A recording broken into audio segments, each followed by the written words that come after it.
Hola, mi nombre es Cristóbal Miralles y pertenezco al grupo de investigación ROCLE de la Universidad Politécnica de Valencia.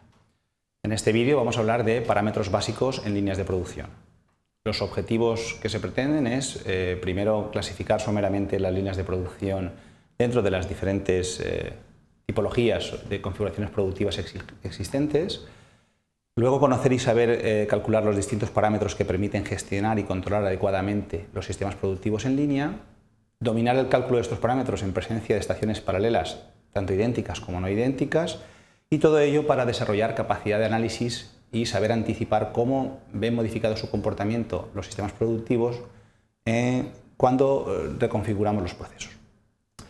Los contenidos, muy claramente, primero introduciremos qué es un sistema en línea, muy brevemente, luego veremos estos parámetros de cálculo muy sencillo que hemos introducido. Veremos cómo aplicarlos cuando existen también subsistemas paralelos en las líneas de producción y acabaremos con unas conclusiones. Bien, las líneas de producción, esta sería la imagen arquetípica que uno tiene en la cabeza de una línea de producción, que en este caso sería robotizada, sincronizada, pero bueno, digamos que los parámetros que vamos a ver son útiles tanto en líneas robotizadas como estas, como en ámbitos de flow shop, que se denomina, o job shop, es decir, todos aquellos ámbitos en que el producto va siguiendo diferentes estaciones donde subsecuentes operaciones van siendo realizadas en dicho producto y que ha habido un trabajo previo de diseño y asignación de tareas a estaciones sucesivas, intentando que la carga de trabajo en cada estación sea lo más equilibrada posible. Esta sería una línea de montaje o producción, pero es que esto también, ¿verdad? Y entonces, básicamente los parámetros de producción que aquí expondremos se pueden utilizar en muchos sistemas productivos y son los clásicos que conocemos. ¿Qué es el tiempo de ciclo de la línea? Bueno, podríamos definirlo como cada cuánto tiempo sale una pieza del sistema o tiempo de la estación más lenta, que es el cuello de botella y que marca el ritmo de producción. La inversa sería la capacidad de producción, es decir, número de piezas por unidad de tiempo que puede producir una estación de trabajo o un sistema completo. Está claro que una será inversa de la otra. Las unidades que expongo son las que más habitualmente se emplean, no tienen por qué ser estas obviamente solo, tiempo de ciclo en minutos por pieza, capacidad de producción en piezas por hora, y a su vez tenemos otra pareja de parámetros interesantes que es el tiempo estándar o work estándar, que sería el tiempo de operario visto como recurso necesario para fabricar una pieza que sale de ese sistema. Y su inversa sería la productividad. Si el work estándar se suele medir en minutos hombre necesarios para fabricar una pieza, productividad sería las piezas que se obtienen por hora hombre dedicada.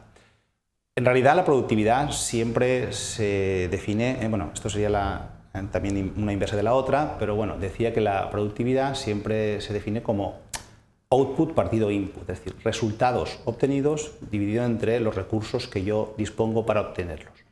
Y en este caso, pues los resultados los ponemos como piezas y los recursos como horas hombre o bueno, horas de operario.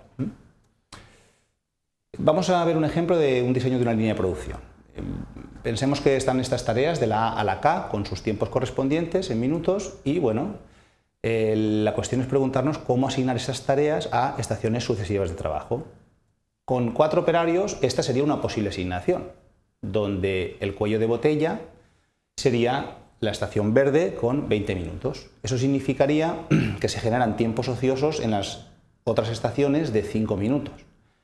Es una línea en principio algo desequilibrada, donde habría que hacer una labor de balanceo, de intentar reasignar tareas para conseguir un mejor equilibrado. Pero bueno, en todo caso, con 6 operarios tal vez la posible solución sería esta de aquí, donde habría 3 estaciones completamente cargadas, como cuello de botella, con 12 minutos y otras con cierto tiempo ocioso. Bien, ¿cuál produce más o cuál es más eficiente? ¿Cuál es más productiva?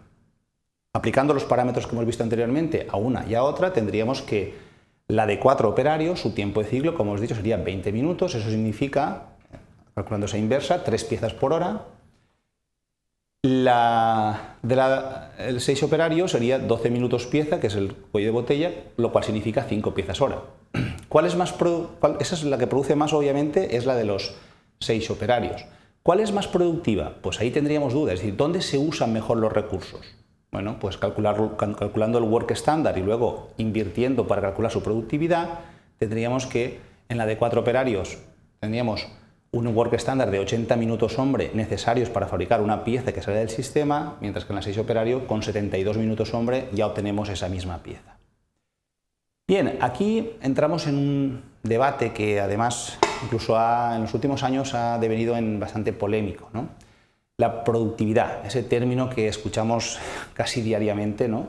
Parece que se ha instalado un poco el tema de que la productividad, que como dije es output partido input, en este caso concreto número de productos partido número de horas hombre, solo se puede aumentar a base de recortar en el número de horas hombre disponibles. Es decir, es una vía de aumentar la productividad. Es decir, si fabricamos lo mismo con menos recursos, aumentamos la productividad. Pero también la productividad se puede aumentar vía organizar mejor los recursos que tenemos para fabricar más productos. O también, incluso, se puede aumentar el número de recursos para poder fabricar mucho más. Por tanto, las 3 formas alternativas son las formas de aumentar la productividad. Veamos un ejemplo de esta última. Esta última, es decir, si partiendo de la situación de 4 operarios queríamos aumentar la productividad, pues lo hemos hecho, es decir, con 6 operarios, o sea, metiendo más recursos, resulta que producimos mucho más, con lo cual más y mejor, y por tanto la productividad aumenta.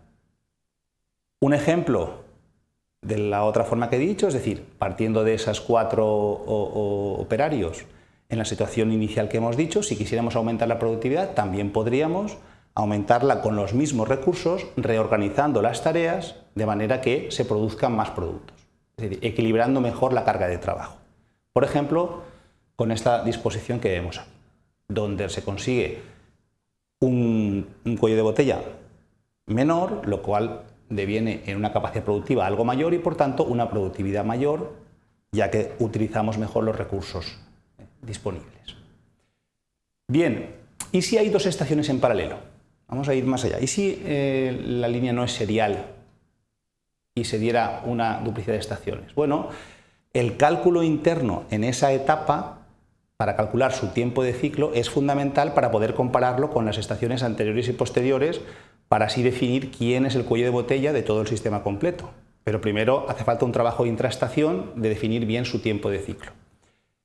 Veamos. Imaginemos que tuviésemos en esa estación duplicada 2 subsistemas, uno A y uno B, idénticos. Cada uno fabrica 30 minutos, cada 30 minutos una pieza. ¿Cuál es el tiempo de ciclo global de esa estación? Pues claramente, si en 30 minutos salen 2 piezas, serían 15 minutos por pieza, la media. O sea, 4 piezas hora. Pero ¿qué ocurre si, por ejemplo, la máquina 1A es más antigua, compramos una nueva que realice la misma función y asignamos un operario igualmente, de manera que una ya se ha degradado y funciona solo sacando una pieza cada 40 minutos y la nueva es capaz de sacar cada 24 minutos una pieza? ¿Cuál sería el tiempo de ciclo ahora de toda esa estación, que sirve a una estación posterior y viene de una anterior y por tanto debemos de saber calcular su tiempo de ciclo? Bien, así parece que todo es un poquito más difícil, pero resulta que si pasamos estos datos a capacidad, sí que es mucho más intuitivo, es decir, simplemente el sistema de arriba trabaja a 1,5 piezas hora y el de abajo 2,5 piezas, dando un total de 4 piezas hora que invirtiendo de nuevo tenemos la realidad que es 15 minutos por pieza. La moraleja del asunto es que cuando 2 subsistemas en paralelo no son idénticos, realmente lo que es aditivo son sus capacidades. Por tanto, el tiempo de ciclo se debe obtener como hemos visto ahora.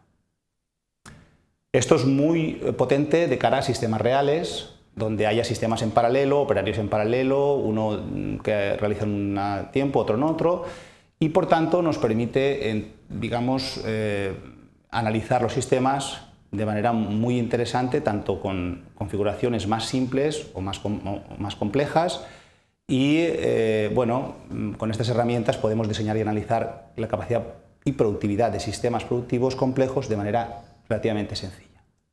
Muchas gracias por vuestra atención.